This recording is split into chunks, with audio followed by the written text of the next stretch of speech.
Hi, Paul Bedford here from Retention Guru, and in this short video, I am talking to Jack from Les Mills about different things that have been going on in the fitness sector, the fitness industry post-pandemic. And I'm talking about the different trends. I'm talking about the trends in how members are using clubs or different facilities. I'm also talking about how obviously there's been a growth in strength and why I think some of that might have occurred. Now, if you've got any questions or comments about that, please put those in the box down below.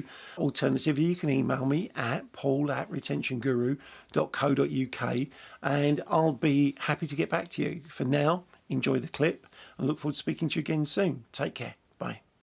A lot of people are talking about Gen Z at the moment and the largest generation ever coming of age. Are you seeing any clear behavioural differences between younger members and older demographics? I think what we've got is, I think we've finally, as an industry or a sector, we've got to a point where we've got waves of, I'm not quite sure how to describe this. The only way I can describe, like, if you think about pop music, the music my parents liked, I didn't like, and they didn't like mine. The music my son likes, I don't like, and he doesn't like mine. I think we're getting to a generational thing with types of clubs. I think there are clubs that are more attractive to Gen Zs than older members, even older members who are experienced exercisers. So I consider myself an experienced exerciser. I've been doing it, 35, probably more like 40 years. And so I go into a club now and I choose my club by almost the level of comfort I want in my club. And I know what I'm going to go do when I go there. And that wouldn't necessarily be the type of club my 22-year-old son would be attracted to. So I think there are styles of club that are more or less attractive. We've obviously seen a massive rise in people getting into strength training. And I think there's almost like a cyclical, this loop of online influencers have been filming themselves working out in gyms.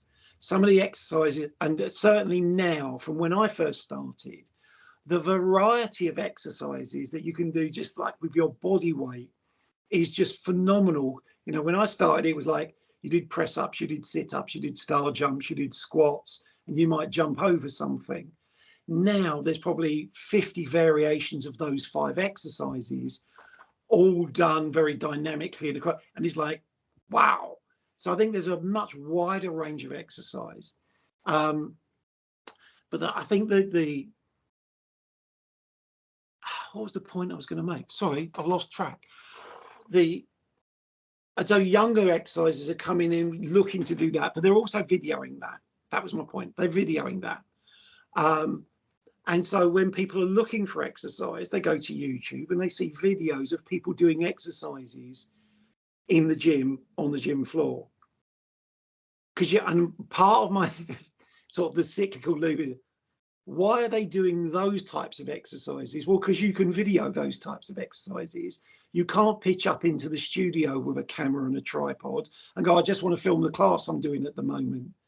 So I think it's like the classes, you don't see people doing group X on YouTube as much. You see individual people leading a group session, but you don't see that sort of influencers going, here's the class I went and did at lunchtime and a video on it, because one, it's too long for the format they're using.